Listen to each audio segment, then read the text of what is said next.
নমস্কাৰ ছাত্ৰ ছাত্ৰীসকল তোমালোকক আজি আমাৰ ক্লাছলৈ আদৰণি জনাইছোঁ। আজি আমি তোমালোকৰ কাৰণে এটা নতুন চেপ্টাৰ এটা লৈ আহিছোঁ মডেল অফিচিয়েল মডেল পেপাৰৰ। সো আমি আগৰ ক্লাছখিনিত আমি ইলেক্ট্ৰষ্টেটিক্সৰ ইউনিট 2 দুটা চেপ্টাৰ আমি ডিছকাছ কৰিলোঁ, electric charge and electric fields, potential and capacitance, সেই দুটা চেপ্টাৰ আমি কুৱেশ্যনবিলাক কৰিলোঁ। আশা কৰোঁ সেই চেপ্টাৰকেইটাৰ তোমালোকে কুৱেশ্যনবিলাক প্ৰেক্টিছ পাৰিছা। আজি আমি কাৰেণ্ট ইলেক্ট্ৰিচিটি চেপ্টাৰটোৰ এইটো ইউনিট 2 আৰু ইউনিট 2টোত এটাই চেপ্টাৰ আছে তোমালোকৰ, সেইটো হৈছে কি কাৰেণ্ট ইলেক্ট্ৰিচিটি, আৰু তাত থকা আমি কুৱেশ্যনবিলাক একেলগে লৈ আহিছোঁ আৰু আমি আজি আৰম্ভ কৰোঁ। এতিয়া আজি আমাৰ প্ৰথম কুৱেশ্যনটো আছে এটা MCQ এটা দিছে। প্ৰথম কুৱেশ্যনটো এইটো এটা চাৰ্কিট এটা দিয়া আছে, দিছে consider the circuit shown in the figure, the potential difference between points A and B is 1 marks of question। Option দিয়া আছে 6 ভল্ট, 8 ভল্ট, 9 ভল্ট, 12 ভল্ট। এতিয়া চোৱা, এইটো চাৰ্কিটটো তোমালোকে দেখিছা, ইয়াতে এটা 12 ভল্টৰ বেটেৰী, এটা 6 ভল্টৰ বেটেৰী, 1 ওম, 0.5 ওম। এতিয়া চোৱা, তোমালোকে মনত পেলোৱাচোন, এই চাৰ্কিটটো আমি চেপ্টাৰটোত থকা কি চাৰ্কিটটোৰ নিচিনা, এইটো আমি তোমালোকে কৈছিলা তাত equivalent combination of cells, equivalent EMF of 2 parallel cells. এতিয়া চোৱা, ইয়াত দুইটা চেল কিহত লাগি আছে, পেৰেলেলকৈ লাগি আছে, তো প্লাছ লাগি আছে, আৰু এইকেইটা দিছে তোমাক চেলকেইটাৰ ইণ্টাৰনেল ৰেজিষ্টেঞ্চ। চ' এতিয়া আমি পাইছিলোঁ যে দুটা চেল আমি যদি এইটো এটা চেল, ইয়াৰ যদি ইণ্টাৰনেল ৰেজিষ্টেঞ্চ R1 হয়, ইয়াৰ EMF যদি E1 হয়, আৰু এটা চেল এইটো যদি EMF-টো E2 হয়, ইয়াৰ যদি ইণ্টাৰনেল ৰেজিষ্টেঞ্চ R2 হয়, আৰু এই দুইটা চেল যদি আমি দেখিছেনে প্লাছটো প্লাছৰ লগত যদি আমি কানেকশ্যন কৰোঁ মাইনাছ মাইনাছ, তেতিয়াহ'লে এই দুটা কিহত লাগি আছে, এইকেইটা পেৰেলেলত লাগি আছে। ঠিক আছে, আৰু তোমালোকে ডিৰাইভ কৰিছিলা যে দুটা পেৰেলেল চেলৰ ইকুইভেলেণ্ট EMF-টো কিমান হয়, ইয়াৰ ইকুইভেলেণ্ট EMF তোমাৰ হ'ব, ইকুইভেলেণ্ট EMF-টো হ'ব EEQ by REQ is equal to আছিলে E1 by R1 plus E2 by R2। এই ফৰ্মুলাটো তোমালোকে পাইছিলা। ঠিক আছে, এতিয়া আমি যদি ইয়াতে R ইকুইভেলেণ্ট মানে আকৌ কি, R ইকুইভেলেণ্ট ৰেজিষ্টেঞ্চ হৈছে এই যিকেইটা ইণ্টাৰনেল ৰেজিষ্টেঞ্চ, সেই ইণ্টাৰনেল ৰেজিষ্টেঞ্চকেইটাৰ ইকুইভেলেণ্ট ৰেজিষ্টেঞ্চটো। গতিকে ইয়াতে যেতিয়া চেলকেইটা পেৰেলেলত আছে, তেতিয়াহ'লে তাৰ ইণ্টাৰনেল ৰেজিষ্টেঞ্চকেইটাও কিহত থাকিব, পেৰেলেলত থাকিব, আৰু যদি দুটা ৰেজিষ্টেঞ্চ পেৰেলেলত থাকে, তেতিয়াহ'লে তাৰ ইকুইভেলেণ্ট ৰেজিষ্টেঞ্চটো হয় 1 by R1 plus 1 by R2। বা এইটো আমি অকণমান চিম্প্লিফাই কৰিলে আমি কি লিখিম, R equivalent is equal two R1 R2 by R1 plus R2। ঠিক আছে, চ' এইটো মই একেবাৰে লিখি দিছোঁ বস্তুটো, 1 by REQ ইকুৱেল টু এইটো R1টো LCM আহিব, চ' আকৌ আমি REQ উলিয়ালে এইটো ওপৰলৈ গুচি যাব। ঠিক আছে, চ' এইটো আমি ফৰ্মুলা। চ' গতিকে এতিয়া ইকুইভেলেণ্ট ৰেজিষ্টেঞ্চ EMF-টো কিমান হ'ব, REQ ইকুৱেল টু, আমি এইটো কেনেকৈ লিখিম, equal to E1 by R1 plus E2 by R2 into REQ। ঠিক আছে, এইটো ক্ৰছ মাল্টিপ্লাই কৰি দিলোঁ REQ। অৰ এতিয়া চোৱা, আমি প্ৰথম ইকুইভেলেণ্ট ৰেজিষ্টেঞ্চটো যদি উলিয়াওঁ, অৰ তুমি এইটো এনেকৈ চিম্প্লিফাই কৰিব পাৰা,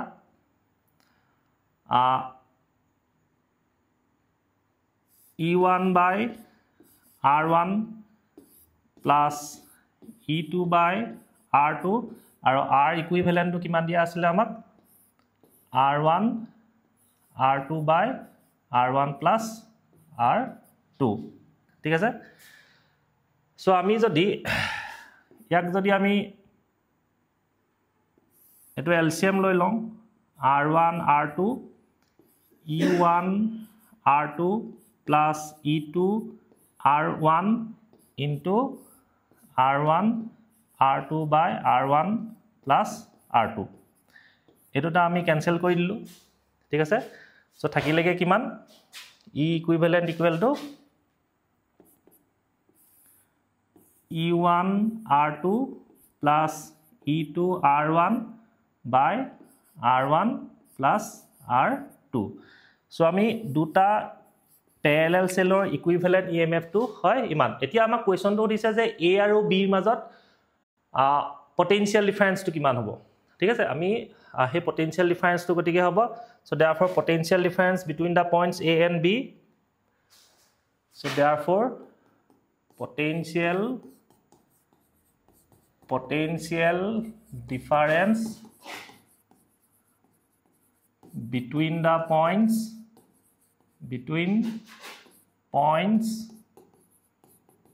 A and B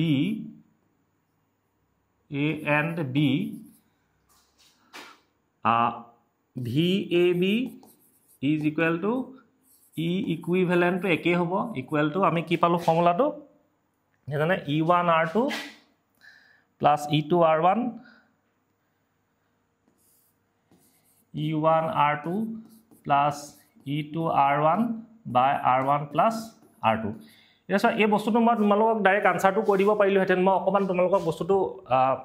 এক্সপ্লেইন কৰি দিছো কেতিয়াবা এনেকুৱা ৰিলেটেড আৰু বেলেগ কোৱেশ্চন আহিলো যাতে তোমালোকে প্ৰবলেমটো সলভ কৰিবলৈ সহজ হয় সো এই কাৰণে এতিয়া সো আমি E1 ৰ ভ্যালুটো দিয়া আছে এটা E1 ইকুৱেল টু দিয়া আছে তোমালোকক কিমান এটা চোৱা এটো E1 R1 ঠিক আছে E1 R2 না 12 into 0.5 12 into 0.5 plus E2 R1 এটা চোৱা এটো যদি মই E2 ল E2 R1 6 into 1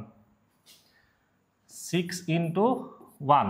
আৰু ইন্টাৰনাল ৰেজিস্ট্যান্স দিয়া আছে 0.5 plus 1 ঠিক আছে সো এটো আমি যদি মাল্টিপ্লাই কৰো 6 plus 6 1.5 12 by 1.5 or 12 by 120 by 15 so 5 2s are 10 12 5 3 are 15 3 8 equal to কিমান হল 8 ভোল্ট ঠিক আছে সো আমি বস্তুটো এনেকে এতিয়া তোমালোকে জাস্ট যদি ইকুইভ্যালেন্ট ইএমএফ বুলি কয় এই ফৰ্মুলাটো মনত ৰাখিলে হৈ গল ঠিক আছে এটো মনত ৰাখিব পাৰ অকল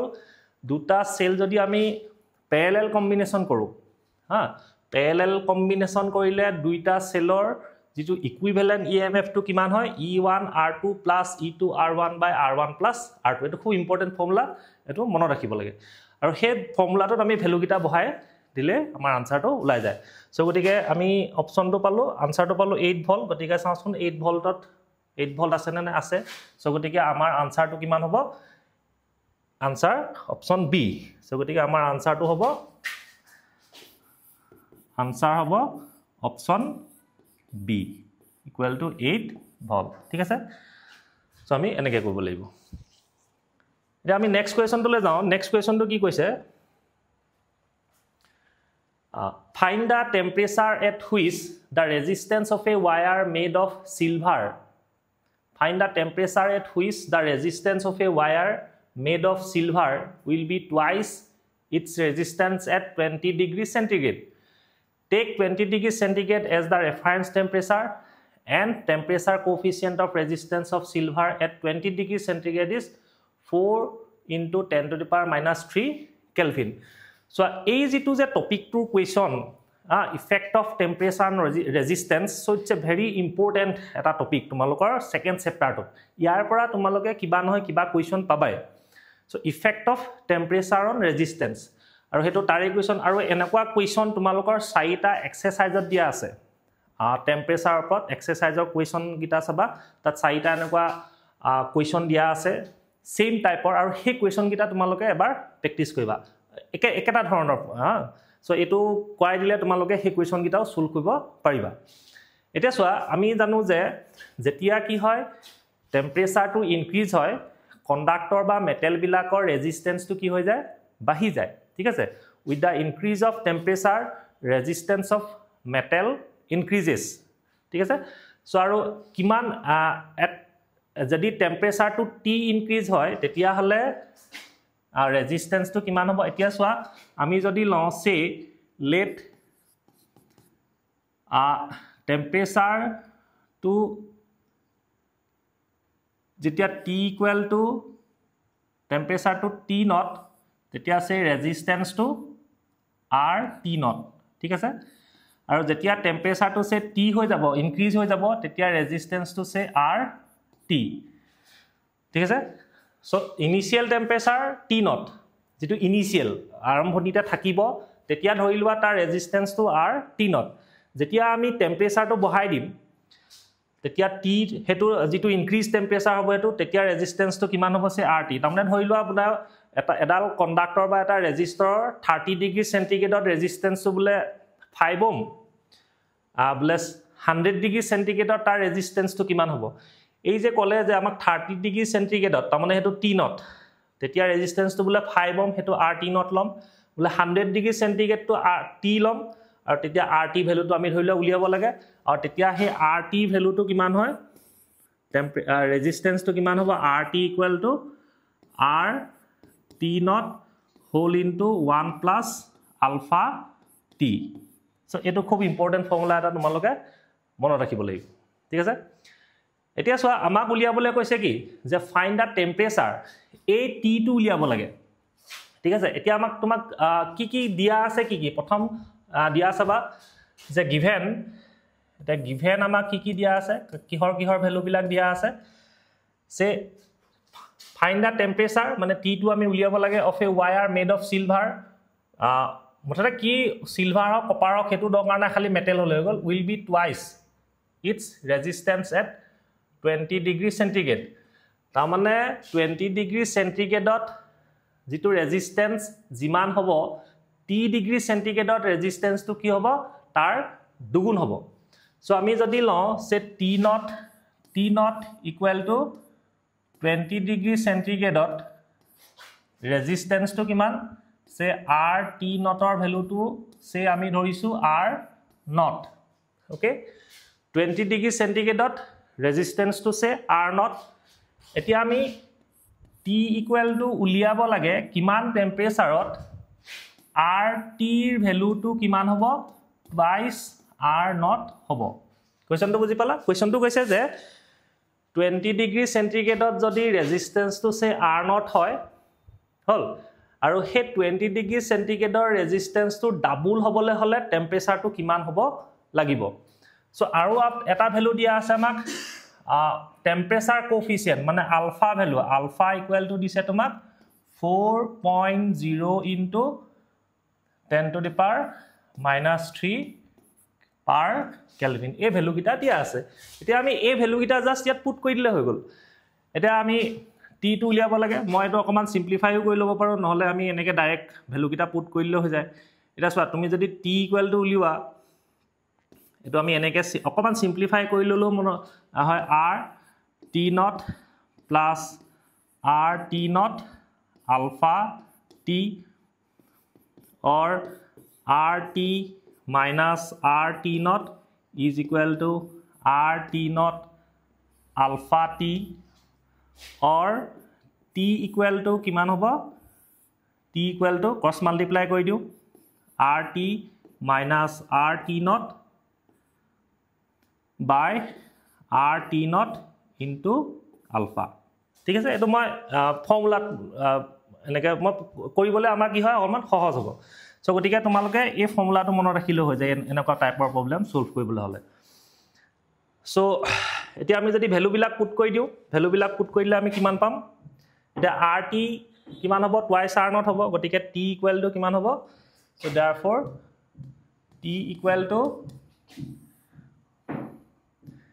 RT ভ্যালুটো কিমান হ'ব লাগিব টুৱাইস R naught আৰু RT naught টো দিয়া আছে R naught মানে twice R naught minus R naught twice R naught minus R naught ঠিক আছে তাপা RT naught টো মানে কিমান R naught RT naught টো দিয়া আছে আমাৰ R naught into alpha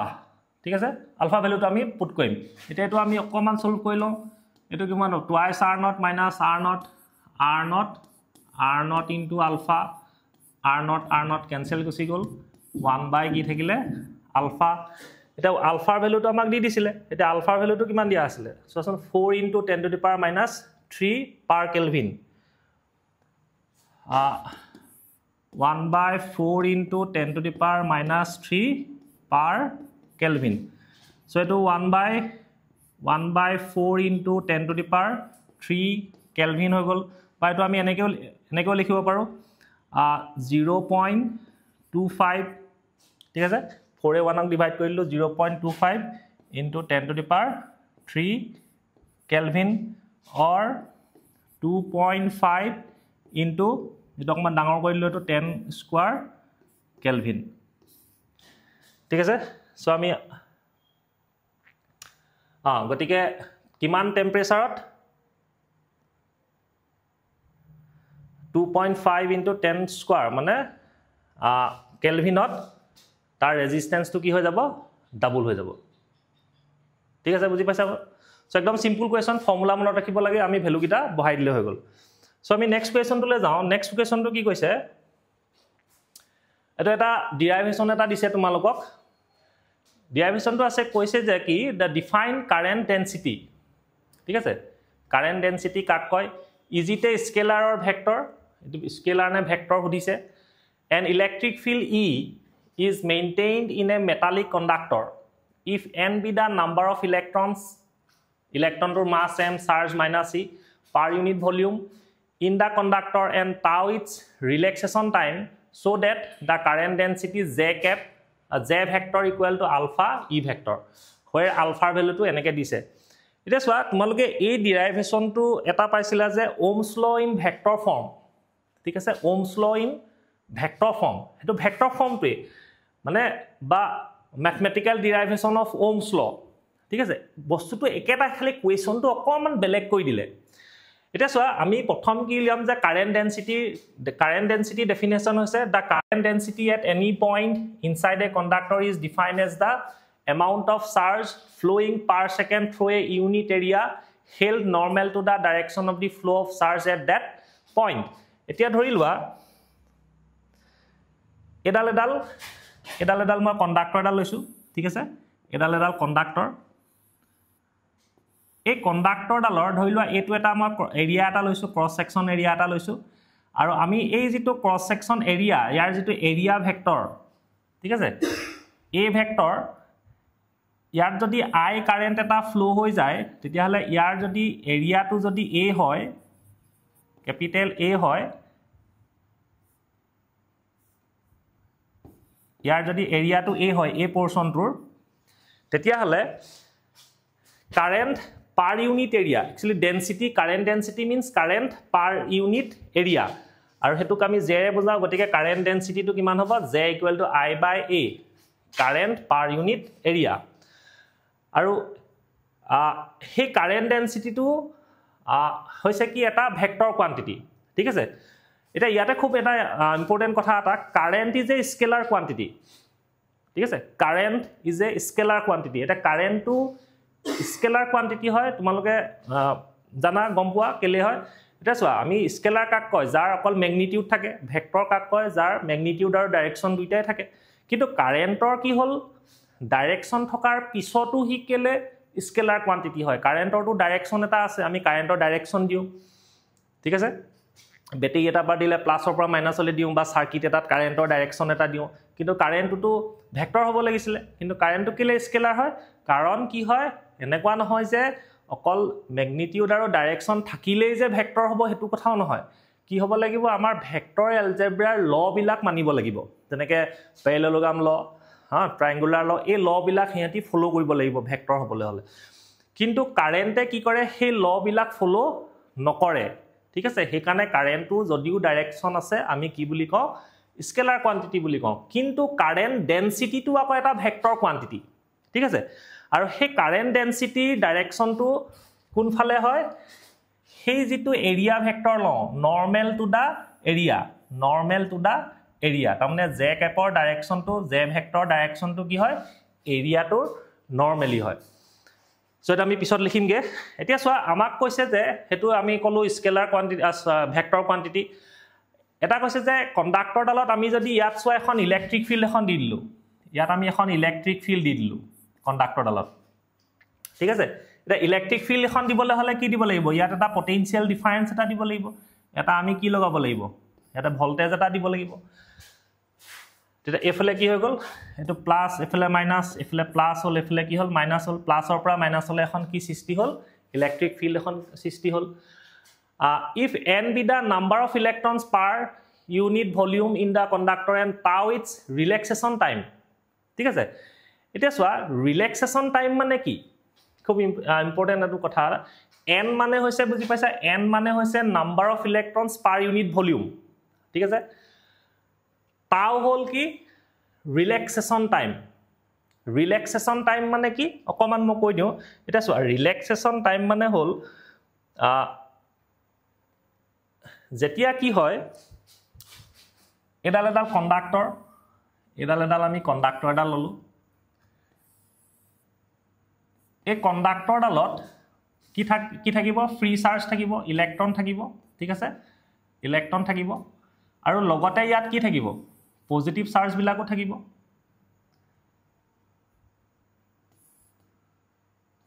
positive charge বিলাক থাকিব পজিটিভ চাৰ্জ বিলাক থাকিব হল এতিয়া সোৱা ইয়াতে এই যে পজিটিভ চাৰ্জ এতিয়া আমি জানো যে কাৰেন্ট হৈছে কি due to the flow of electron আমি কাৰেন্ট মানে হৈছে কি হুট ঠিক আছে যেনেকৈ ওয়াটাৰ কাৰেন্ট পানী এখিনি যেতিয়া ফ্লো হ'ব হেতু ওয়াটাৰ কারেন্ট বুলি কয় বতাহ এখিনি উইন্ডটো যেতিয়া ফ্লো হ'ব হেতু কোৱা হয় উইন্ড কারেন্ট বুলি কয় কারেন্ট মানে হৈছে ফ্লো হুট যদি কি হয় হে ফ্লোটো কি হয় ইলেক্ট্ৰনৰ হয় তেতিয়া হলে হেতুকে আমি কি বুলি কওঁ ইলেক্ট্ৰিক কাৰেন্ট বুলি কওঁ কাৰণ কন্ডাক্টৰ এডালত কি হয় ইলেক্ট্ৰনটো ফ্লো হ'ব লাগিব এটা কথাটো হল ফ্লো হ'বলৈ হলে হি ফ্ৰী হ'ব লাগিব ঠিক আছে ফ্ৰী হোৱা বস্তুটোহে কি কৰিব পাৰে মুভ কৰি থাকিব পাৰে সো হে কাৰণে ইলেক্ট্ৰনটো কন্ডাক্টৰ বিলাকত কি থাকে আমি জানো যে ফ্ৰী ইলেক্ট্ৰনছ থাকে আৰু হে ফ্ৰী ইলেক্ট্ৰন থকাৰ কাৰণে হি মুভ কৰিব পাৰে এতিয়া সোৱা হে কন্ডাক্টৰ ডালত যেতিয়া হে ইলেক্ট্ৰনবোৰ থাকে যেতিয়া আমি ইয়াত পটেনশিয়াল ডিফাৰেন্সটো এপ্লাই নকৰো বেটাৰী এটা নলগাও তেতিয়া এই ইলেক্ট্ৰন বিলাকৰ মোশনটো কি হয় ৰেন্ডম হয় যেনি তেনি ঘূৰি থাকে এটা সাৰ্টেইন ডাইৰেকশনত হি মুভ নকৰে সেই কাৰণে কি হয় সেই ইলেক্ট্ৰন বিলাকে যে তাৰ পৰা ভেলোচিটি এটা পায় কিহৰ পৰা পায় হিট এনাৰ্জি পৰা পায় থাৰ্মেল এনাৰ্জি পৰা পায় সেই কাৰণে সেই ইলেক্ট্ৰন বিলাকৰ ভেলোচিটিটো কোৱা হয় থাৰ্মেল ভেলোচিটি আৰু সেই যেটো এভাৰেজ থাৰ্মেল ভেলোচিটিটো কি হয় সদায় 0 হয় কাৰণ হিহঁতৰ মোশনটো কি হয় ৰেন্ডম হয় যেনি তেনি হয় কিন্তু যেতিয়া আমি ইয়াত এটা পটেনশিয়াল ডিফাৰেন্স বেটাৰী এটা যেতিয়া লগাই দিও বেটাৰী এটা লগাই দিলে কি হয় ইয়াত এখন ইলেক্ট্ৰিক ফিল্ড এখন সৃষ্টি হয়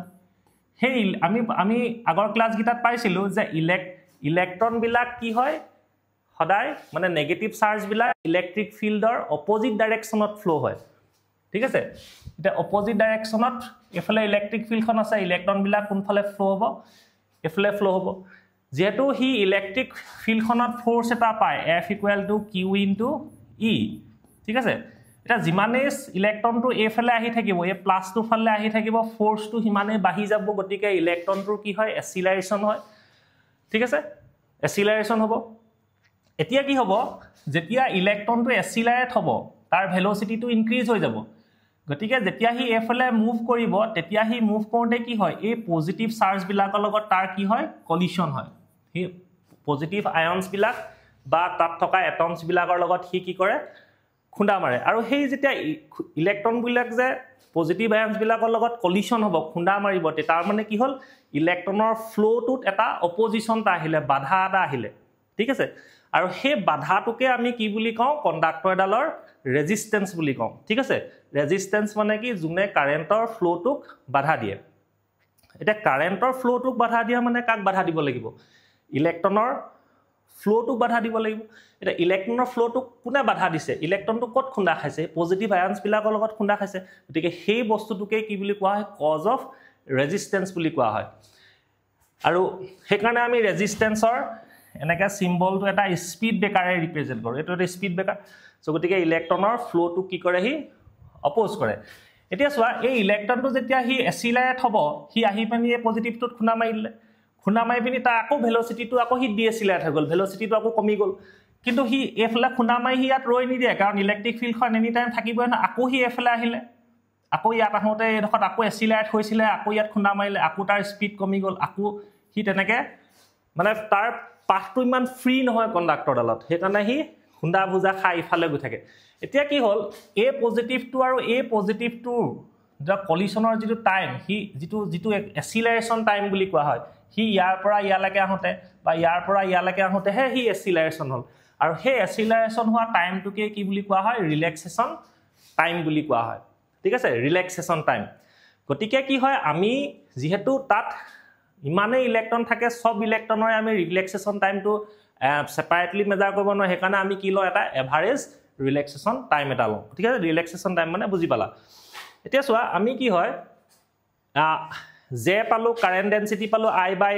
এটা চোৱা এটা ৰিলেশন টা আছে relation between current and drift velocity হা যদি কিউ চাৰ্জ এটা কণ্ডাক্টৰ এডালত ইয়াত যদি কিউ চাৰ্জ এটা ঠিক আছে কিউ চাৰ্জ এটা প্লাস কিউ চাৰ্জ এটা যদি প্লাস কিউ চাৰ্জৰ কথা আমি কনসিডাৰ কৰো তেতিয়া হি ইলেক্ট্ৰিক ফিল্ডখনৰ মুভ কৰিব গতিকে প্লাস কিউ চাৰ্জ এটা যদি মুভ কৰে আমি প্লাস কিউ নলৈ ডাইৰেক্ট যদি আমি ইলেক্ট্ৰন এটা লৈ লওঁ ইলেক্ট্ৰন এটা ললেও হ'ব কাৰণ কণ্ডাক্টৰ এডালত আমি ইলেক্ট্ৰনৰ কথা ইলেক্ট্ৰনটো ফ্লো হয় বুলি কৈছো যদি এই ইলেক্ট্ৰনটো যদি হি এফলে ড্ৰিফট ভেলোচিটি হল এই যে আমি কৈছিলো যে যেতিয়া তাৰ এচিলাৰেট হলে প্ৰতিটো ইলেক্ট্ৰনৰ কি হয় ভেলোচিটিটো বাঢ়ি যায় এচিলাৰেশন মানে change in velocity or increase in velocity যেতিয়া কি হয় তাৰ এচিলাৰেশন হয় তাৰ ভেলোচিটিটো ইনক্ৰিজ হয় আৰু সেই ফাইনেল ভেলোচিটি খিনিৰ যোনটো এভাৰেজ ভ্যালু সেই তাকেই কি বুলি কোৱা হয় ড্ৰিফট ভেলোচিটি বুলি কোৱা হয় সো এতিয়া যদি ইলেক্ট্ৰন বিলাকৰ যেটো এভাৰেজ ভেলোচিটি বেটেৰীটো লগোৱাৰ পাছত যদি vd হয় তেতিয়া হলে আমি পাইছিলো যে i = কি হ'ব nqa vd so this is the relation between current and drift velocity এটো ইকুৱেচনটো পাইছা এতিয়া মই তোমালোকক ডিৰাইভ কৰি নেদেখাও তোমালোকে ডিৰাইভেশনটো পাইছা i = nea vd বুলি পাইছিলা মই ই জেগাত কি লৈছো q লৈছো সো আমি j = ইয়াত পুট কৰি দিলো i = nqa vd by a দেখানে i ভ্যালুটো মই ইয়াত পুট কৰিলো সো ইয়াতে a to a ক্যান্সেল গুছি গল এটো কটাকটি কৰিলো কি থাকিলে nqvd সো গটিকে j = আমি কিমান পালো nqvd এতিয়া এই j ভেক্টৰটো মানে কাৰেন্ট ডেন্সিটি ডাইৰেকশনটো কেনি লিখিছো আমি along the direction of drift velocity এতিয়া কথাটো হল আমাক কিহৰ কাৰণে কৈছে ইলেক্ট্ৰন যদি q2 ইলেক্ট্ৰন হয় তেতিয়াহলে q চাৰ্জটো কিমান হ'ব -e হ'ব আৰু আমি জানো যে ড্ৰিফট ভেলোচিটি এক্সপ্ৰেছনটো কি হয় in vector form drift velocity vd = vector = -e/m tau এটো তোমালোকে পাইছা এই ৰিলেশনটো এটো ডিৰাইভ কৰিবলৈ আকৌ আমি নাযাও অকমান দিঘলীয়া ডিৰাইভেশনটো জাস্ট মই একল এক্সপ্ৰেছনটো লৈছো আৰু স্পিড বুলি কলে এই মাইনাসটো নাথাকে ভেক্টৰটো নাথাকে যদি ভেলোচিটি বুলি কওঁ ড্ৰিফট ভেলোচিটি বুলি কলে যদি আমি ভেক্টৰ গিটা দিও মাইনাস চিনটো দিব লাগিব আৰু যদি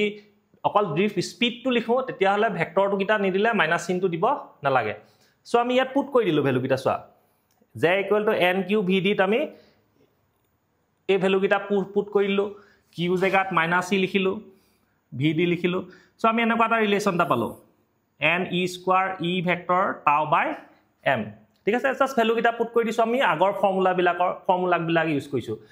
relation between current and ড্ৰিফট velocity ঠিক আছে আৰু এটা হৈছে ড্ৰিফট ভেলোচিটি এক্সপ্ৰেছনটো সো আমি j = পালো অৰ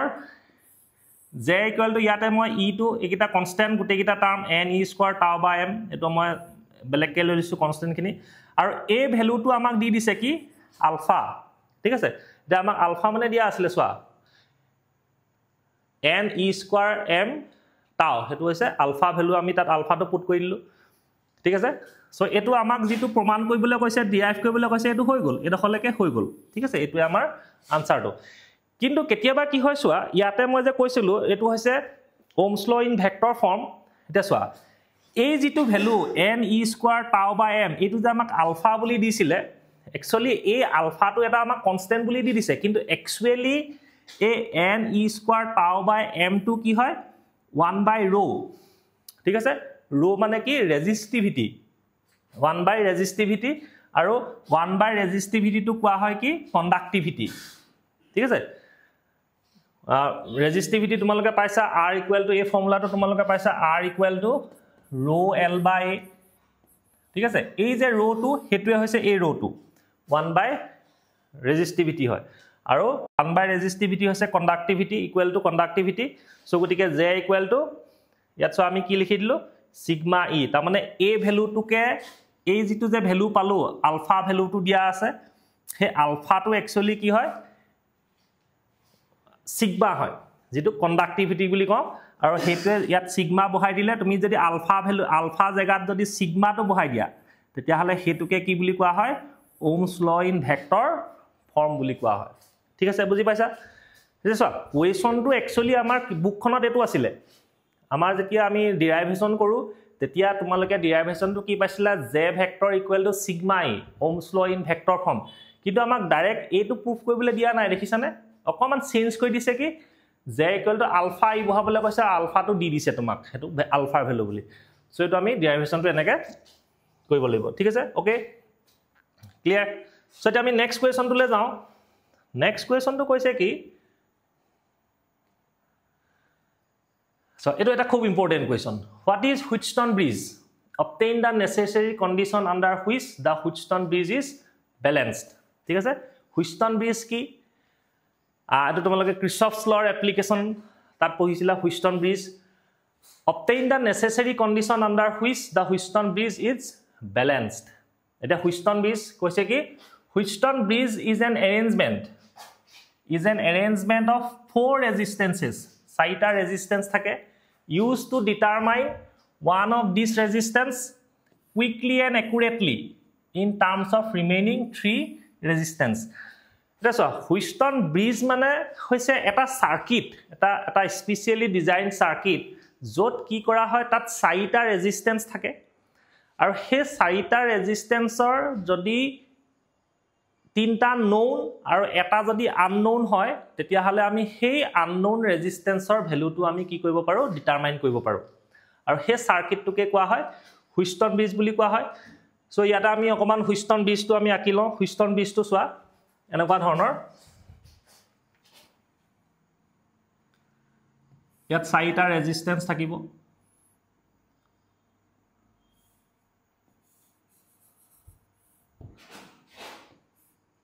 ইয়াত চাৰিটা ৰেজিস্ট্যান্স লাগি থাকিব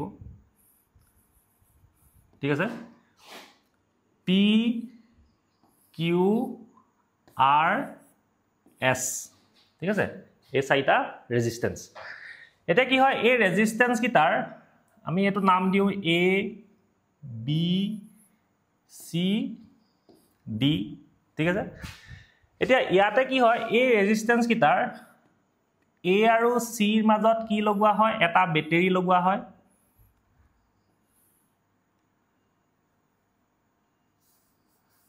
A আৰু C ৰ মাজত আমি এটা কি লগাই দিলো বেটাৰী এটা লগালো C B আৰু D ৰ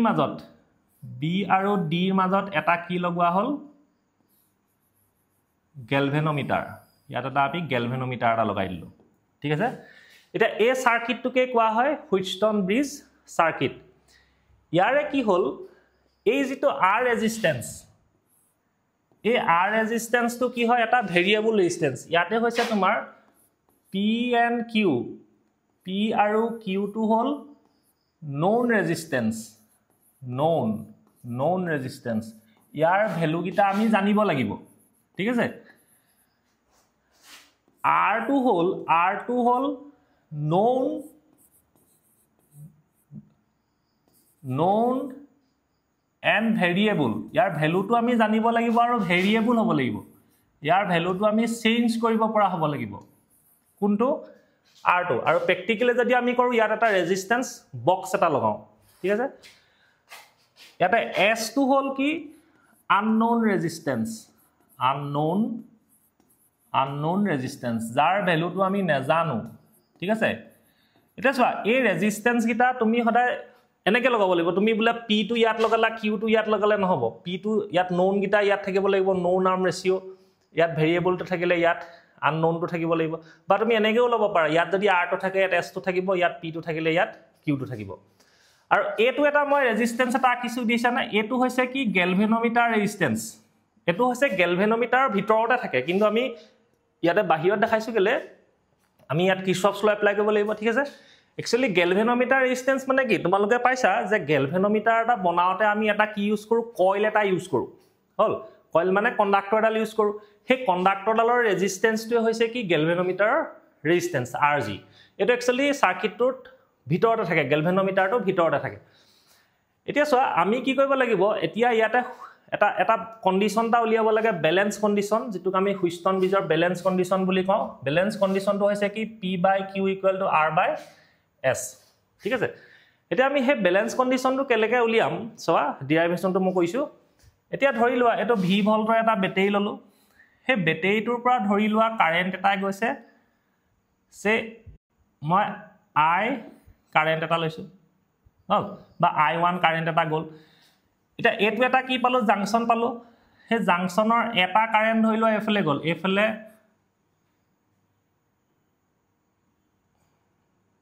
এটো মই I বুলি লওঁছে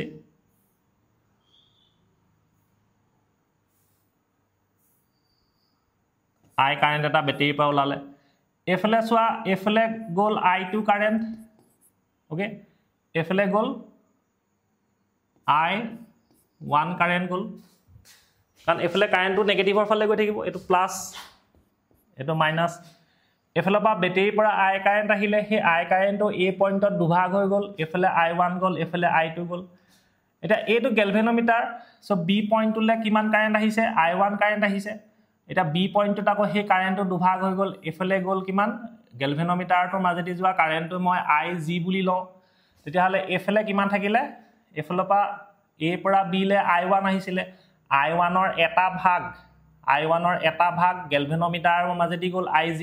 তেতিয়ালে এফলে কিমান থাকিলে I1 মাইনাস মই কিমান দিও IG ঠিক আছে কাৰণ I1 ৰ এটা ভাগ এফলে গুছি গল তেতিয়ালে এফলে কিমান কাৰেন্ট যাব I1 IG তেতিয়া এফলপা আহিলে I1 IG এফলপা কিমান আহিলে B পৰা D লে মানে গ্যালভানোমিটাৰৰ মাজেদি কিমান আহিছিলে IG আহিছিলে R ৰ মাজেদি I2 আহিছিলে এটা এ দুইটা আকৌ এফলে কি হৈ যাব প্লাস হৈ যাব এফলে প্লাস হৈ কিমান যাব I2 প্লাস IG কারেন্ট যাব S ৰ মাজেদি এটা এফলে আকৌ এফলে আহিলে তোমাৰ I1 IG আহিছিলে আকৌ এফলবা কিমান আহিছিলে I2 প্লাস IG আহিছিলে ঠিক আছে এটা এই দুইটা কারেন্ট প্লাস হৈ যাব এই দুটা গুছি গল কি থাকিলে I1 প্লাস I2 মানে কিমান আকৌ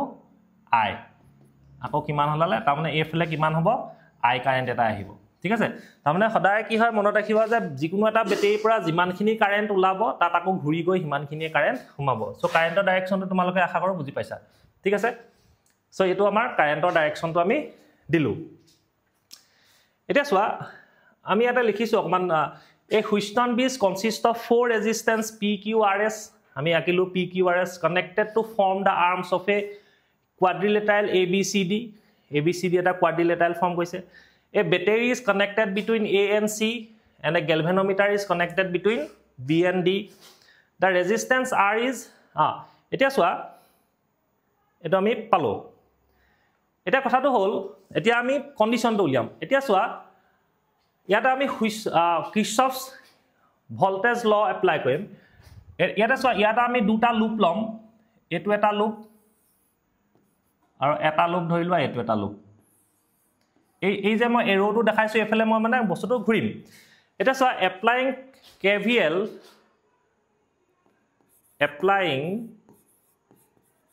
applying Kirchhoff's voltage law বা কিৰ্চফছ আমি জানো যে দুটা ল আছে এটা হৈছে লুপ ৰুল বুলি কয় যেটো আমি কাৰেন্ট ল বুলিও কওঁ এটা হৈছে কি সৰি এটা জাংশন ৰুল জাংচন ৰুল যাক আমি কাৰেন্ট ল বুলি কওঁ আৰু এটা হৈছে লুপ ৰুল যাক আমি ভোল্টেজ ল বুলি কওঁ so applying KVL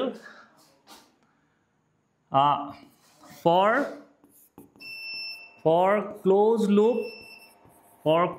loop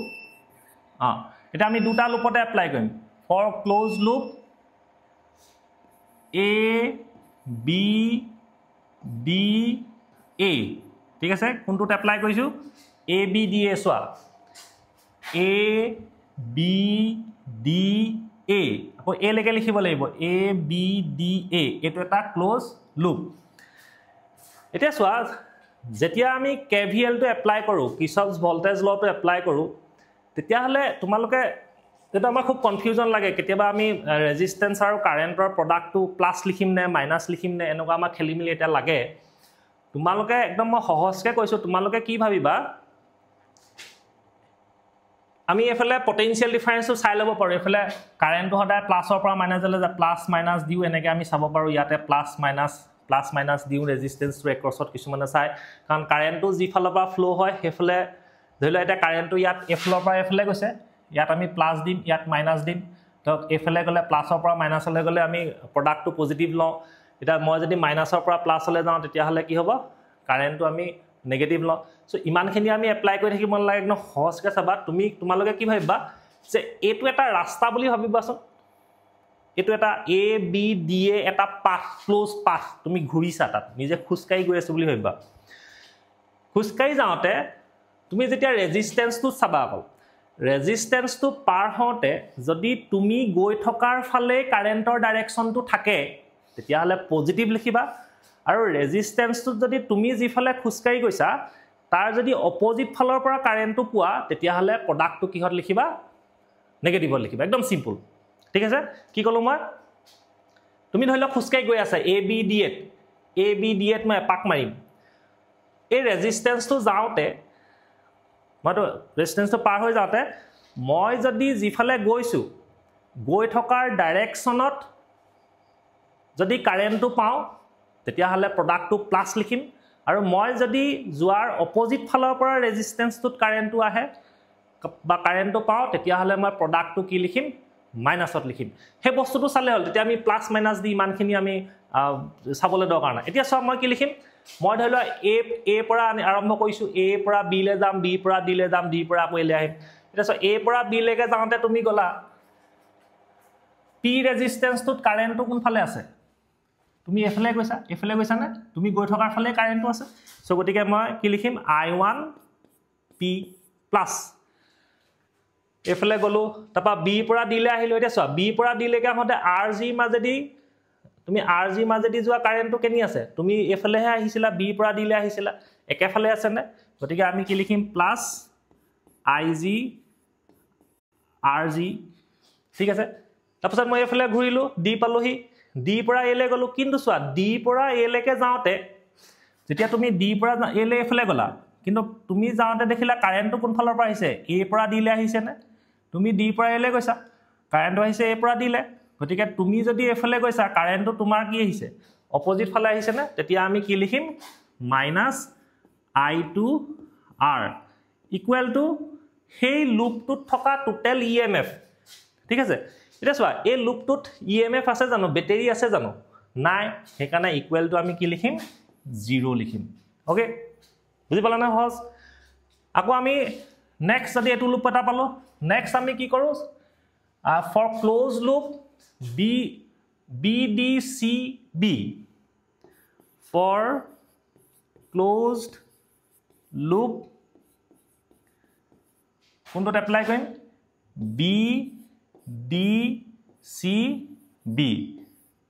BDCB সাধাৰণতে মই যিফালে মই ঘূৰিম হেফালে লুপটো মই লিখিব লাগে নহলে ইভাগে লিখিলো আপত্তি নাই মই সব BDCB এইফালে এনেকে পাক মাৰিম B পৰা D লে যাম D পৰা C লে যাম C পৰা আকৌ মই B লে যাম সো মই যদি চাও B পৰা D লে গলে RG ৰেজিস্ট্যান্সটোত কি আছে IG RG তুমি গৈ থকাৰ ফালে কাৰেন্টটো পাইছানে বাৰু তুমি এফালে আহিলা কাৰেন্টৰ ৰিঅ্যাকশনটো কেনি আছে তুমি গৈ থকাৰ ফালে পাইছানে তবা D পৰা C লৈকে যাওঁতে সোৱা B পৰা C লৈকে যাওঁতে তুমি গৈ থকাৰ ফালে কাৰেণ্টটো আছে গতিকে প্লাস কাৰেণ্টটো কিমান S ৰ মাজেদি যোৱা কাৰেণ্টটো কিমান I2 প্লাস IG ইনটু কি ৰেজিস্ট্যান্স S তো C পৰা B লৈকে যাওঁতে চোৱাচোন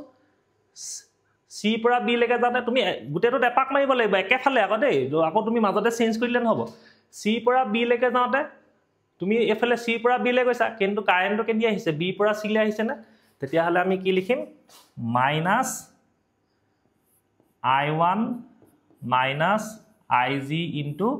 Q is equal to ইয়াত বেটেৰী আছে নি নাই গতিকে ইকুৱেল টু কি হ'ব 0 হ'ব ঠিক আছে সো এই দুটা আমি কি KVL এপ্লাই কৰিলো ABDA আৰু BDCB লুপত এতিয়া সো নেক্সট কি হল এই হুইষ্টন ব্ৰিজখন আমি ব্যালেন্স কৰিব লাগে ঠিক আছে এটা সো হুইষ্টন ব্ৰিজ এখন ব্যালেন্স কৰা মানে হল আমি এই গ্যালভেনোমিটাৰৰ মাজেদি যোৱা যেটো IG কাৰেন্ট হে IG কাৰেন্টটো আমি কি কৰিব লাগে 0 কৰিব লাগে যেতিয়া গ্যালভেনোমিটাৰটো IG কাৰেন্ট গৈ আছে তেতিয়া গ্যালভেনোমিটাৰটোৱে কিবা ডিফ্লেকশন তা দি আছে ঠিক আছে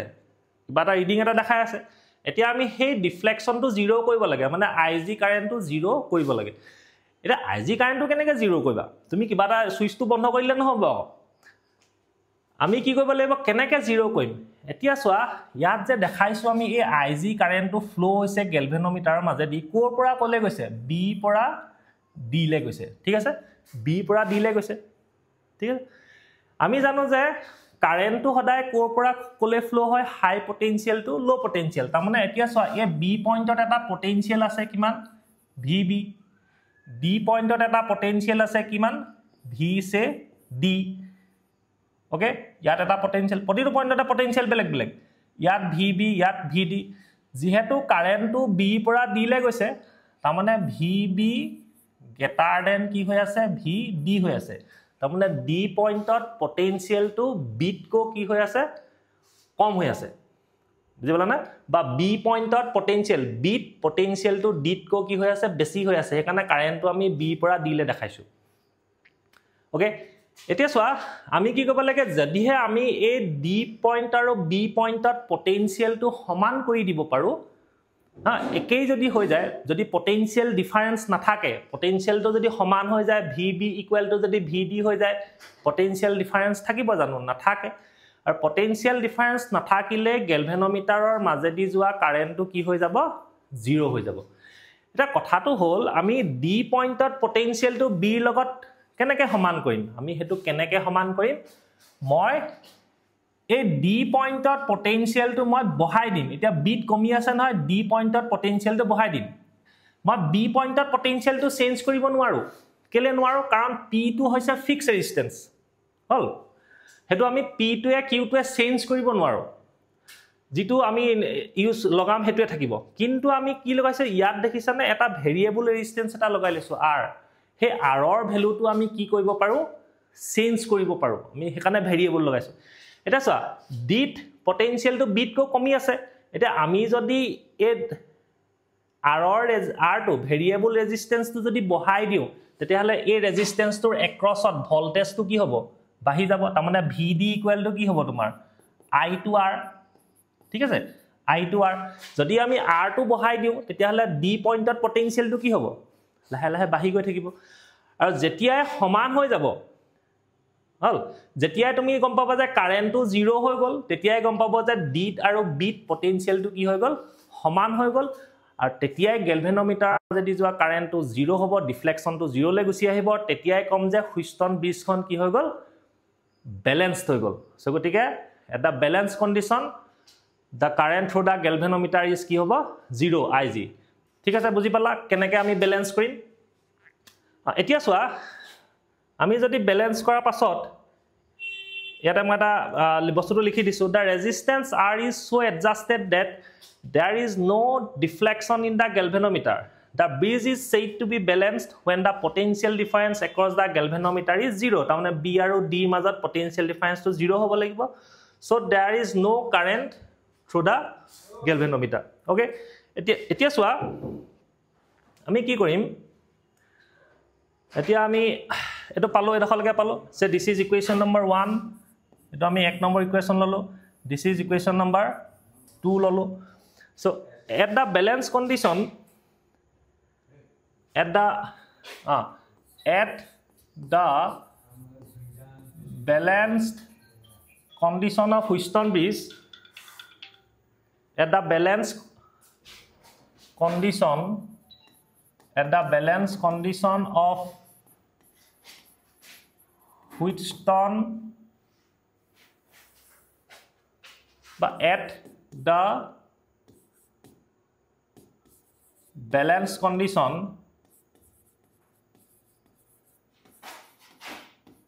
আমি লিখিব লাগিব কি Ig equal to কি হ'ব 0 হ'ব so therefore from equation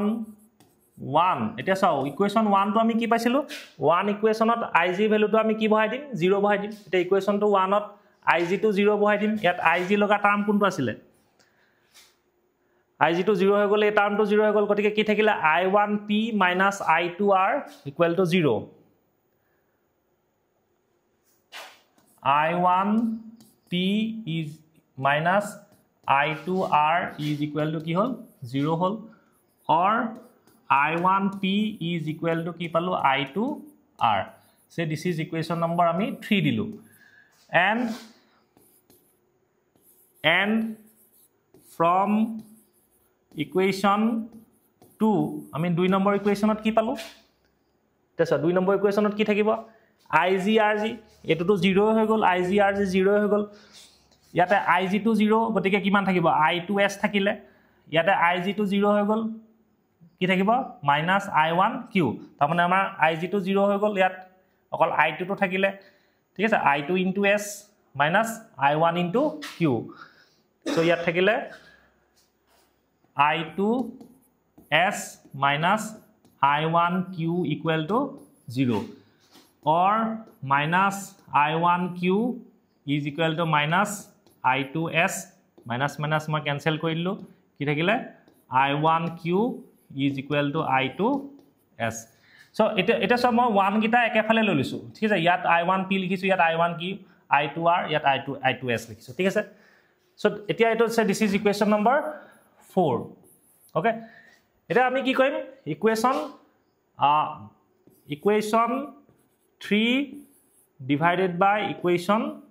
4 আমি 3 4 এ কি কই দিম ডিভাইড কই দিম 3 to কিমান পাবো আমি I1p by I1q the left hand side er লগত ডিভাইড হ'ব right hand side er লগত ডিভাইড হ'ব সো গটিকে এফালে পালো I2r by I2s I1 cancel গুছি গল I2 cancel গুছি গল और কি থাকিলেগে और equal to থাকিলে এফালে p by q is equal to r by s so this is called condition of balance condition of Wheatstone bridge ঠিক আছে so এটো আমি বস্তুটো বেছি টান নহয় খালি আমি ইয়াৰ ভিতৰৰ কথাখিনি মই তোমালোকক অলপ বুজাই দিলো যাতে তোমালোকে ইয়াৰ ওপৰত যদি বেস বেলেগ কিছুমান কোৱেশ্চন আহে তেতিয়া তোমালোকৰ যাতে সহজ হয় সো গতিকে আমাক আনসাৰটো এটোৱে সুধিছিলে গতিকে আমি আনসাৰটো কোনখিনি লিখিম আমি আনসাৰটো কোনখিনি লিখিব লাগিব এই যেহেতু এটো আমাৰ তোমালোকক 3 মাৰ্কস দিছে হোৱাট ইজ Wheatstone bridge ৰ ডেফিনেশনটো কাৰণে 1 মাৰ্কস দিছে আৰু হে balance condition p by q equal to r by s টো উলিয়াবৰ কাৰণে 2 মাৰ্কস দিছে সো গতিকে আমি ডেফিনেশনটো লিখিলো তাপা এটো আমি অকমান লিখি ললো Wheatstone bridge টো কি তাপা সার্কিট ডায়াগ্রামটো বনাব লাগিব এখিনি কাৰেন্টৰ ডাইৰেকশন দেখাব লাগিব সো আমি এপ্লাইং KVL এই ইকুয়েশন দুটা লিখিব লাগিব 1 আৰু 2 আৰু তাত আমি ব্যালেন্স কন্ডিশনটো যে আমি ব্যালেন্স কন্ডিশনত Ig equal to 0 হয় 1 আৰু 2 ত বহাই দিলো ভ্যালু গিটা দুটা নতুন ইকুয়েশন ললে 3 4 ডিভাইড কৰি দিলো এটো উলাই গল p by q equal to r by s ঠিক আছে বুজি পাইছা সো এটা এটা আমি এনেকে ডিৰাইভ কৰিব লাগিব তো নেক্সট আমি পিছৰ কোৱেশ্চনটোলে যাও পিছৰ কোৱেশ্চনটো কৈছে পিছৰটো assertion and reasoning দিছে সোয়া এটা সোয়া assertion আৰু reasoning খিনি মই কৈছো বহুত ইম্পৰ্টেন্ট তোমালোকৰ কম্পিটিটিভ এক্সামৰ কাৰণে খুব ইম্পৰ্টেন্ট আহিব এনেকুৱা কোৱেশ্চন হয়তো আমাৰ ফাইনেলটো এবাৰ দিব পাৰে মানে assertion আৰু reason এটা assertion আৰু reason তাৰমানে assertion এটা কি হৈছে স্টেটমেন্ট এটা দিয়া থাকে কিবা এটা মানে কথা এটা লিখা থাকিব তাত ৰিজনটো এটা স্টেটমেন্ট থাকে কেতিয়াবা কি হয় সেই ৰিজন মানে এনেকুৱা নহয় যে এছাৰচনৰ কাৰণটোৱে হেতু হবই যে কথা নাই মানে ঠিক আছে নাই কি বুলি কলো যে এই যেটো ৰিজন আমি ৰিজন মানে এনেকুৱা নহয় যে এই এছাৰচনটোৰ ই ৰিজনটো হেতু নহয় কেতিয়াবা কি হয় ৰিজনটো বেলেগ এটা কিবা এটা দি থাকিব পাৰে এছাৰচনটো যেটো দিব ৰিজন কিবা বেলেগ এটা দিব কেতিয়াবা এছাৰচনটো যে শুদ্ধকে দিব হেতু নহয় হেতু কিবা ভুল স্টেটমেন্ট এটা দি দিব ৰিজনটো ভুল দিব পাৰে সো হেকা আমি বস্তুটো পঢ়ি চাব লাগিব এছাৰচনটো শুদ্ধ হয় নে ৰিজনটো শুদ্ধ হয় নে আমি পঢ়ি চাম এটা কৈছে যে temperature coefficient of resistance is positive for metals and negative for p type semiconductor মই কৈছো এতিয়া চোৱা সেই ইফেক্ট অফ টেম্পাৰেচাৰ অন ৰেজিস্ট্যান্স টপিকটো খুব ইম্পৰ্টেন্ট এতিয়া কি হয় টেম্পাৰেচাৰটো বঢ়াই দিলে ৰেজিস্ট্যান্সটো কি হয় বাহে কোট মেটেলত এতিয়া আমি পাইছিলো এটা আমি যেটো আগৰ ফাৰ্স্ট কোৱেশ্চন সেকেন্ড কোৱেশ্চনটো আমি সলভ কৰিছিলো তাত সো আমি পাইছিলো যে r t ইকুৱেল টু কি আছিল r t not 1 plus alpha t a alpha toke কোৱা হয় coefficient of temperature coefficient of resistance বুলি কয় এটা যদি আমি alpha টো চাও এটা সোয়া rt equal to rt not plus rt not alpha t or rt minus rt not equal to rt not alpha t or alpha equal to কি হবো rt minus rt naught by rt naught into t ঠিক আছে so গটিকে আমি alpha যেটো temperature coefficient of resistance alpha equal to কি হয় ফর্মুলাটো rt মানে t temperature resistance rt naught এটো initial temperature resistance rt naught into t এটা আলফাৰ ভ্যালুটো পজিটিভ কেতিয়া হ'ব হল যেতিয়া কি হয় টেম্পাৰেচাৰটো বঢ়াই দিলে তাৰ মানে rt greater than rt not হ'ব লাগিব তেতিয়া আলফাটো কি হ'ব পজিটিভ হ'ব এটা so rt greater than rt not কেতিয়া হ'ব যদি তুমি টেম্পাৰেচাৰটো বঢ়াই দিলে যদি ৰেজিস্ট্যান্সটো বাঢ়ি যায় তেতিয়া হলে আলফাৰ ভ্যালুটো কি হ'ব পজিটিভ হ'ব আৰু ফৰ মেটেলৰ কাৰণে আলফাৰ ভ্যালুটো কি হয় মেটেলৰ কাৰণে আলফা ইজ পজিটিভ হয় ঠিক আছে সেমিকন্ডাক্টৰৰ কাৰণে কি হয় সেমিকন্ডাক্টৰ এটা চোৱা সেমিকন্ডাক্টৰত আকৌ কি হয় টেম্পাৰেচাৰটো বঢ়াই দিলে ৰেজিস্ট্যান্সটো কমে তোমালোকে ইলেক্ট্ৰ সেমিকন্ডাক্টৰ ডিভাইস চেপ্টাৰটো পঢ়িলে যদি পঢ়িছা পাইছা বা পঢ়িলে পাবা যে না এটা আমাৰ হেয়াটো আছে তুমি ইফেক্ট অফ টেম্পাৰেচাৰ তাত এডাল গ্ৰাফ এডাল আছে তোমালোকে দেখিছা যে এনেকুৱা গ্ৰাফ এডাল আছে সেমিকন্ডাক্টৰৰ কাৰণে এনেকুৱা গ্ৰাফ এডাল আছে সো গটিকে তাত কি হয় টেম্পাৰেচাৰটো বঢ়াই দিলে সেমিকন্ডাক্টৰত কি হয় ৰেজিস্ট্যান্সটো কমে ঠিক আছে rt ভ্যালুটো কি হ'ব t টো বঢ়াই দিলে rt টো rt not তকৈ লেস হ'ব হেকাৰণে আলফাৰ ভ্যালুটো কি হ'ব আলফা ইজ কি হ'ব নেগেটিভ সো এই দুটা কথা মনত ৰাখিবা মেটেলৰ কাৰণে আলফা ইজ পজিটিভ আৰু সেমিকন্ডাক্টৰৰ কাৰণে আলফা ইজ কি হয় নেগেটিভ গতিকে আলফাটো পজিটিভ মানে কি টেম্পাৰেচাৰ বঢ়ালে ৰেজিস্ট্যান্স বাঢ়ে আলফাটো নেগেটিভ মানে কি টেম্পাৰেচাৰ বঢ়ালে ৰেজিস্ট্যান্স কমে এটা so the temperature coefficient of resistance is positive for metals এটো okay and negative for p type semiconductor এটা সো semiconductor আমি জানো যে দুটা আছে n type p type গটিকে p টাইপৰ কাৰণে নেগেটিভ এটো এছাৰচনটো কাৰেক্ট আছে ঠিক আছে ৰিজনটো কৈছে যে the charge carriers in metals are negatively charged ঠিক আছে কন্ডাক্টৰ এডালত বা মেটেলত চাৰ্জ কেৰিয়াৰটো আমি নেগেটিভলি চাৰ্জড ইলেক্ট্ৰন বুলি জানো এই লাইনটো ঠিকে আছে whereas the majority charge carriers in p type semiconductors are positively charged এতিয়া সব p মানে হৈছে কি positive type semiconductor n type মানে negative type semiconductor p type semiconductor কেতিয়া পাও যদি পিওৰ সিলিকন বা জাৰ্মেনিয়ামৰ লগত আমি ট্ৰাইভেলেন্ট ইম্পিউৰিটি এড কৰো তেতিয়া হলে পজিটিভ টাইপ হৈ যায় তাত মেজৰিটি চাৰ্জ কি থাকে হোলস বা পজিটিভ চাৰ্জ হয় n টাইপ সেমিকন্ডাক্টৰ কেতিয়া পাও আমি যদি পিওৰ সিলিকনৰ জাৰ্মেনিয়ামৰ লগত আমি যদি পেন্টাভেলেন্ট ইম্পিউৰিটি এড কৰো তেতিয়া হলে এটো নেগেটিভ টাইপ হৈ যায় So গতিকে নেগেটিভ টাইপ সেমিকন্ডাক্টৰত মেজৰিটি চাৰ্জ কেৰিয়াৰটো হ'ল কি ইলেক্ট্ৰন সো এখিনি সেমিকন্ডাক্টৰ ডিভাইস চেপ্টাৰটোত আছে সো গতিকে পি টাইপৰ সেমিকন্ডাক্টৰত মেজৰিটি চাৰ্জ কেৰিয়াৰটো কি পজিটিভ পি মানে পজিটিভ এটো এনেকে মন ৰাখিব পজিটিভ টাইপত পজিটিভলি চাৰ্জ হয় ওকে ৰিজনটো শুদ্ধ এছাৰশনটো শুদ্ধ কিন্তু এই এছাৰশনটো ৰিজনটো এটো নহয় মানে ঠিক আছে দুটা বেলেগ বেলেগ এটা আমাক কৈছে যে both assertion A and reason are true and reason R is the correct explanation of the assertion হয় নে বাৰু দুইটাই শুদ্ধ ইয়াতে কৈছে যে assertion reasonটো শুদ্ধ assertionটো শুদ্ধ কিন্তু reasonটো কি হ'ব correct explanation বুলি কৈছে ঠিক আছে correct explanation বুলি কৈছে হয় নে নহয় এটো reasonটো বেলেগ কিবা এটা দিয়া আছে তোমাক B option to কৈছে যে both assertion and reason are true but reason R is not the correct explanation of the assertion এটো অলপ হয় বুলি লাগিছে আমি পিছকিটা পইছাওছন assertion A is true but reason R is false নহয় দুইটাই শুদ্ধ assertion A is false and reason R is also false নহয় দুইটাই শুদ্ধ হয়না দুইটাই শুদ্ধ আছিল আমাতে অপচন কোনটো হ'ব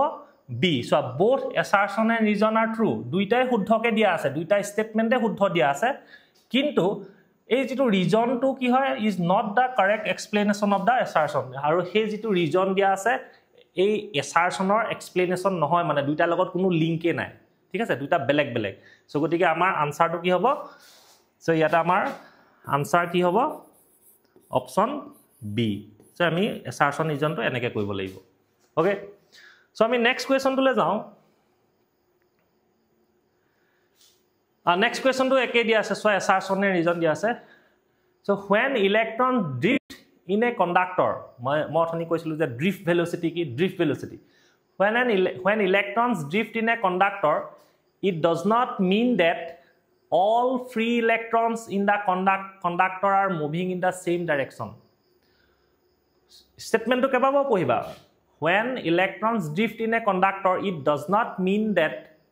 all free electrons in the conductor are moving in the same direction হয় নে বাৰু আমি পাইছিলো যে যেতিয়া drift velocity মানে কি আছিল যেতিয়া আমি কন্ডাক্টৰ এডালত কি হয় যেতিয়া ব্যাটাৰি এটা নলগাও তেতিয়া কি হয় ইয়াৰ ইলেক্ট্ৰন বিলাকৰ বা নেগেটিভ চাৰ্জ বিলাকৰ মোশনটো কি হয় ৰেন্ডম হয় জেনি টেনি হয় এটো এফালে হল বেলেগ এটাৰ এফালে হ'ব ৰেন্ডমলি ওৰিয়েন্টেড জেনি টেনি ঘুৰি ফুৰে যেতিয়ালৈকে আমি ব্যাটাৰি এটা নলগাও আৰু সেই ইলেক্ট্ৰনটো ঘুৰি ফুৰিবলে যেটো কাইনেটিক এনাৰ্জি কিহৰ পৰা পায় হিট এনাৰ্জি বা থাৰ্মেল এনাৰ্জি পৰা পায় হেকাৰণে এই ইলেক্ট্ৰন বিলাকৰ যেটো ভেলোচিটি হেতু কি বুলি কোৱা হয় থাৰ্মেল ভেলোচিটি বুলি কয় আৰু হিহতৰ মোশনটো ৰেন্ডম হোৱাৰ কাৰণে হে এভাৰেজ থাৰ্মেল ভেলোচিটিটো কি হৈ যায় 0 হৈ যায় কিন্তু যেতিয়াই আমি কি কয় এই কন্ডাক্টৰ ডালত এটা কি লগাই দিও পটেনশিয়াল ডিফাৰেন্স এটা যদি আমি দি দিও ইয়াত যদি তুমি এটা ব্যাটাৰি এটা লগাই দিয়া তেতিয়া কি হ'ব আগতে ৰেন্ডম মোশন আছিল এটা ব্যাটাৰি এটা লগাই দিলে ইয়াত প্লাস এফালে মাইনাস ইয়াত এখন কি সৃষ্টি হল এখন ইলেক্ট্ৰিক ফিল্ড এখন ফৰ্ম হল যিমানখিনি ইলেক্ট্ৰন আছিল এটা সব ইলেক্ট্ৰনে এটা ফোৰ্স পাব কাৰ ফালে ইলেক্ট্ৰিক ফিল্ডখনৰ অপোজিট ডাইৰেকশনৰ ফালে ফোৰ্স এটা পাব গতিকে তাৰ ভেলোচিটিটো কি হয় একেটা ডাইৰেকশনত হৈ যায় আৰু এই ইলেক্ট্ৰিক ফিল্ডখনৰ পৰা যেটো ফোৰ্স পাব সেই ফোৰ্সটোৰ কাৰণে ইয়াত থকা ইলেক্ট্ৰন বিলাকৰ এসিলাৰেশন হ'ব এসিলাৰেশন হলে তাৰ ভেলোচিটিটো বাঢ়ি যাব v = u + at v = u + at ঠিক আছে v = u + at এসিলাৰেশন হলে তাৰ এই u টো থাৰ্মেল ভেলোচিটি ফাইনাল ভেলোচিটিটো ইনক্ৰিজ হৈ গল আৰু এই ফাইনাল ভেলোচিটি খিনিৰ এভাৰেজটোকে কি বুলি কয় ড্ৰিফট ভেলোচিটি বুলি কয় সো এতিয়া কৈছে যে হয় জানা drift velocity যেতিয়া পায় তেতিয়া it does not mean all free electrons the conductor moving in the same direction কিন্তু same direction move কৰে the drift velocity is superposed over large random velocities of electrons drift velocity is superposed over large random velocities of electrons হয় নে নহয় thermal velocity টো আছিল random velocity superposed to so গতিকে both assertion A and reason are true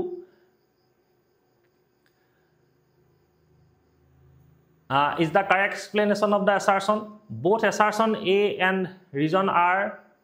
true both assertion A and reason are true but region R is not the correct explanation. Assertion A is true but region R is false. Assertion A is false and region R is also false. আমি কি পালো assertion region দুইটাই আমাৰ কি আছিল এটো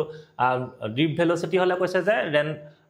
একটা ডাইৰেকশনত move নকৰে it means that it does not move along the same direction গতিকে এটো স্টেটমেন্টটো ভুল আছে পিছৰটো তোমাৰ থাৰ্মেল ভেলোসিটি হ'ব লাগে গতিকে অপচন কোনটো হ'ব ডি হ'ব গতিকে ইয়াত আমাৰ আনসাৰটো কোনটো হ'ব অপচন ডি ঠিক আছে সো তোমালোকে বস্তুটো ভালকে কোৱেশ্চন কিটা পঢ়ি চালে হৈ গল সো নেক্সট কোৱেশ্চনটো লৈ যাও আমি নেক্সট কোৱেশ্চনটো কি কৈছে two electric আৰু এটা নিউমেৰিকেলছ দিছে সোৱা two electric heaters have power ratings P1 and P2 at voltage V. They are connected in series to a DC source of voltage V. Find the power consumed by the combination. Oh,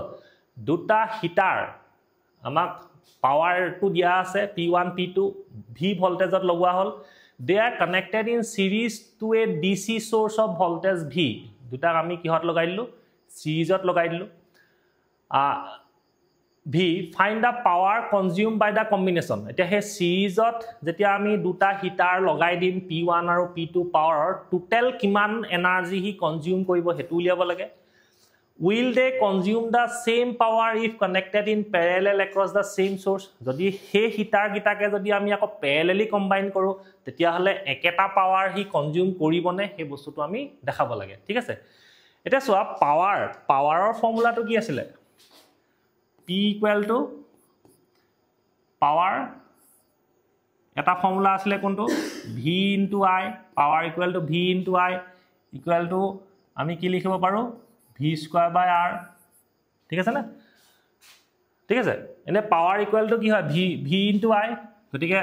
আমি V square by R লিখিব পাৰো since V equal to ohms law apply কৰিলে V equal to কিমান হয় I R ঠিক আছে or ইয়াতে আমি এটো এটা পাৱাৰ ফৰ্মুলা এই পাৱাৰ ফৰ্মুলা কিটা মনত ৰাখিবা P equal to V যদি আমি ohms law apply কৰো I R into I কিমান হয় I square R এটো এটা power formula or P equal to এটা I মানে আকৌ কিমান হ'ব I equal to তুমি যদি ইয়াৰ পৰা উলিওৱা কিমান হ'ব V by R সো ইয়াতে যদি আমি I ভ্যালুটো V square by R square বহাই দিম into R R cancel গুছি গল কিমান হল V square by R ঠিক আছে সো এই তিনটা ফৰ্মুলা এতিয়া আমি এই ফৰ্মুলা এপ্লাই কৰিম ঠিক আছে পাৱাৰ or ৰেজিস্ট্যান্স উলিয়াব পাৰিম পাৱাৰ উলিয়াব পাৰিম এটা সোৱা যেতিয়া কি হ'ব আমি প্ৰথম হিটাৰ গিটাৰ ৰেজিস্ট্যান্স উলিয়াম সো আমি উলিয়াম resistance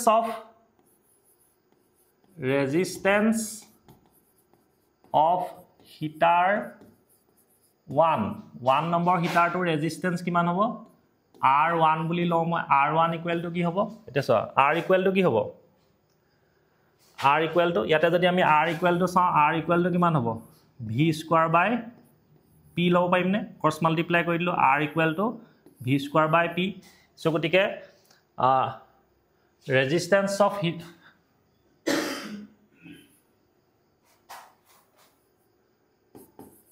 resistance of heater 1 R1 equal to V square by P so গতিকে আমি কি লিখিম ভোল্টেজটো যেহেতু একেটাই V square by পাৱাৰটো কিমান দিছে এক নম্বৰ হিটাৰটো P1 আকৌ আমি resistance of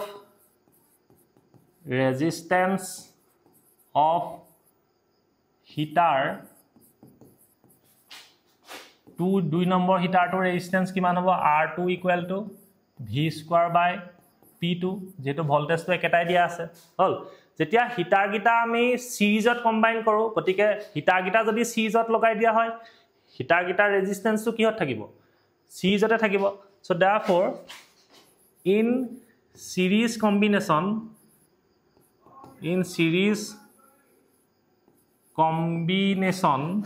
যদি আমি series combination কৰো কৰিলে ইকুইভ্যালেন্ট ৰেজিস্ট্যান্সটো কিমান হ'ব ইকুইভ্যালেন্ট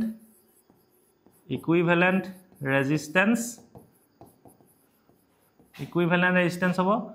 সো R আমাৰ সিৰিজ বুলি লিখিছো R সিৰিজ ইকুৱেল টু কিমান হ'ব সিৰিজৰ ৰেজিস্ট্যান্স কানেক্ট কৰিলে R1 প্লাস R2 ঠিক আছে এটা R1 মানে আমি কিমান পালো v square by p1 plus v square by p2 ঠিক আছে और দুইটাতে আমি v square টা কমন লব পাৰো v square টা কমন ললে কিমান থাকিব 1 by p1 plus 1 by p2 okay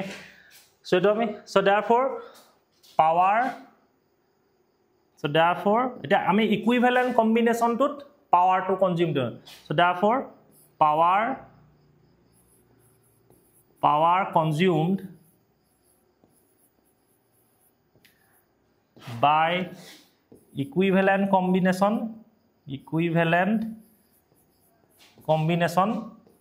দুইটা যেতিয়া আমি কম্বাইন কৰি দিও সিৰিজত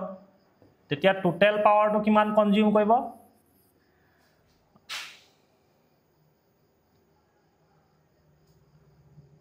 টোটাল পাৱাৰ টো কিমান কনজিউম কৰিব p মই সিৰিজ বুলি লিখি দিছো এটো সিৰিজ কিমান হ'ব v square by rs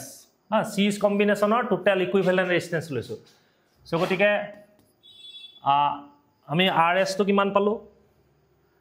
rs টো v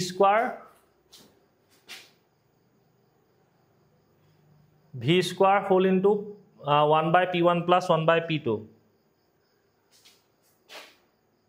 v square by r so rs আমি পালো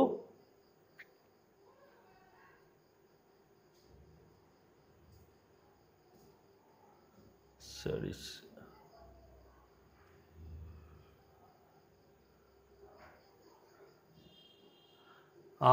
v square by p equal to v square by rs so আমি ভ্যালু কিটা পুট কৰি দিও v square by v square whole into 1 by p1 plus 1 by p2 v square cancel গুছি গল so এটো যদি আমি LCM লৈ লওঁ 1 by p1 p2 by p1 plus p2 or p1 p2 by p1 plus p2 so গটিকে series কম্বিনেশনত total power consume কিমান হ'ব p1 p2 by p1 plus p2 এটো আমাক এটা ভ্যালু এটা আনসাৰ এটো হৈ গল সো গটিকে সিৰিজ কম্বিনেশনত টোটাল পাৱাৰ টো কিমান কনজিউম হ'ব আমি এই ফৰ্মুলাটো দি উলিয়াব লাগিব ঠিক আছে এটা নেক্সট যদি আমি চাও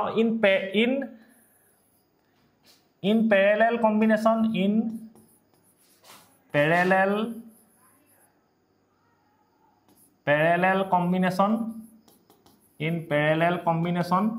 এটা parallel combinationত equivalent resistance to কিমান হ'ব equivalent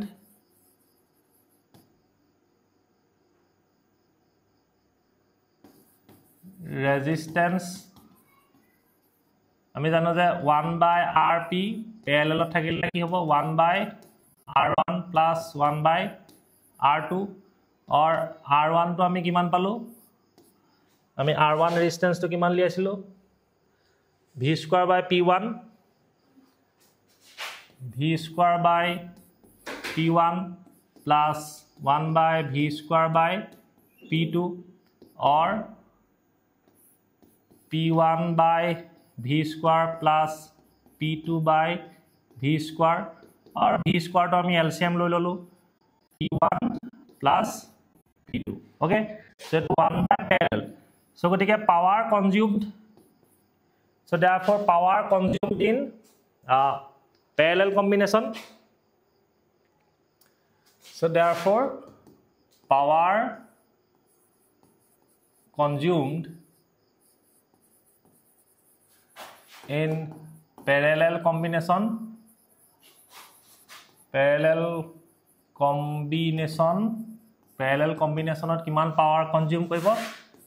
P প্যাৰেলেল ইকুৱেল টু কিমান হ'ব V স্কয়াৰ বাই R P আমি ইকুইভ্যালেন্ট ৰেজিস্ট্যান্স ল'ব লাগিব সো আমি V স্কয়াৰ বাই R P টো কিমান পালো আমি বা 1 বাই R P আমি পুট কৰি দিব পাৰো সো এটা আমি এনেকেও লিখিব পাৰো V স্কয়াৰ এটা আমি এনেকৈ লিখিব পাৰো V স্কয়াৰ ইনটু 1 বাই R P নহলে আকৌ আমি ইনটু কৰি ডিভাইড কৰি থাকিব লাগিব V স্কয়াৰ ইনটু 1 বাই R P ভ্যালুটো ডাইৰেক্ট পুট কৰি দিও 1 বাই R P মানে কিমান আছিল P1 plus P2 by V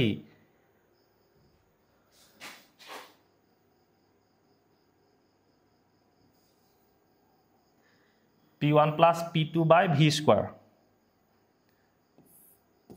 P1 plus P2 by V square cancel গুছি গল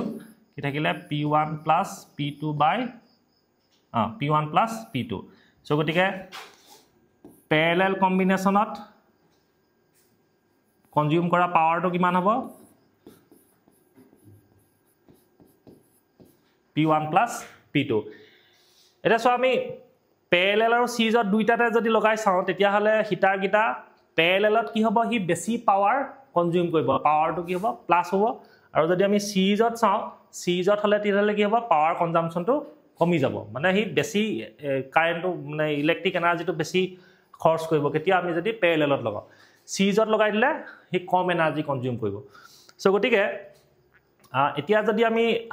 চাও যে সিৰিজ আৰু প্যাৰেলেল এটা আমাৰ কোৱেশ্চনটোত আৰু এটা সুধিছিলে যে এটা সব কৈছে যে প্ৰথম আমাক ক'লে যে find the power consume by the combination ঠিক আছে সিৰিজত হেই আমি সিৰিজত উলিয়াটো P1 P2 বাই P1 plus P2 হেতু আমি উলিয়ালো will they consume the same power if connected in parallel across the same source গতিকে যদি আমি same source টো যদি parallel combination কৰো same power হি কনজিউম কৰে নে আমি দেখিলো নকৰে গতিকে আমি কম যে so therefore P series is not equal to P parallel ঠিক আছে বা তোমাক যদি হতে যে কোনটোত বেছি পাৱাৰ কনজিউম কৰে তুমি লিখিব পাৰা এটা যদি মই এতিয়া আনসাৰটো আমাক খুধা নাই কিবা হয়তো খুদিব পাৰে যে কোনটো কম্বিনেশ্যনত বেছি পাৱাৰ কনজিউম কৰিব তুমি লিখিবা parallel combination P parallel is greater than P series ঠিক আছে এই প্যাৰেলেল কম্বিনেশ্যনত বেছি পাৱাৰ কনজিউম কৰে সো ঠিক আছে কোৱেশ্চন বিলাক অকমান ব ইজিও নহয় কিন্তু আমি বস্তুটো ফৰ্মুলা বিলাক মেইন কথা হল আমি ডেৰিভেশ্যনৰ যিবিলাক ফৰ্মুলা পাও সেই ফৰ্মুলা বিলাক কেনেকৈ আমি এপ্লাই কৰিম সেই বস্তুটো ইম্পৰ্টেন্ট সো গতিকে এই বিলাক কোৱেশ্চন হৈছে তোমাৰ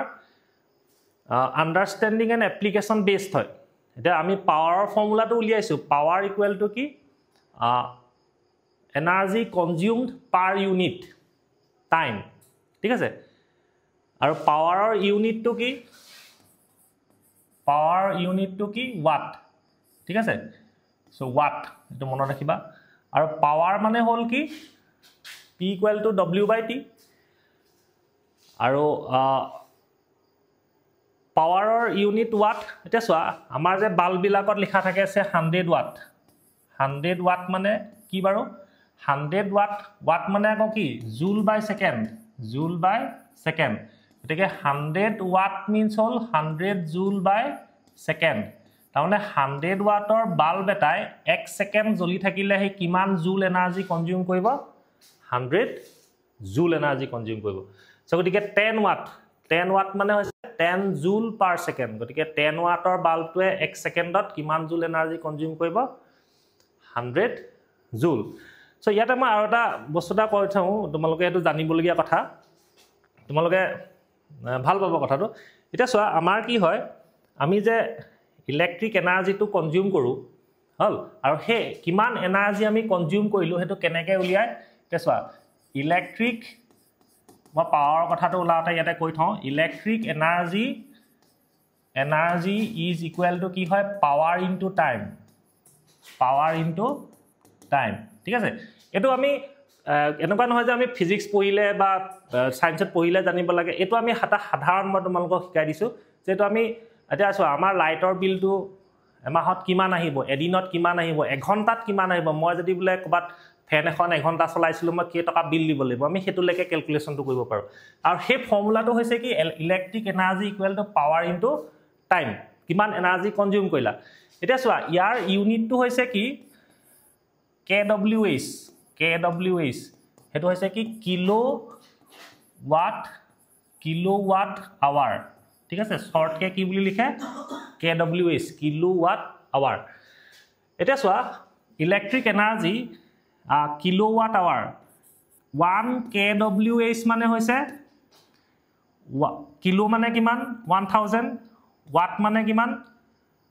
1 জুল বাই সেকেন্ড আৰু আৱাৰটো আমি যদি সেকেন্ডত লিখো তেতিয়া হলে কিমান হ'ব 3600 সেকেন্ড সো সেকেন্ড ক্যান্সেল গুছি গল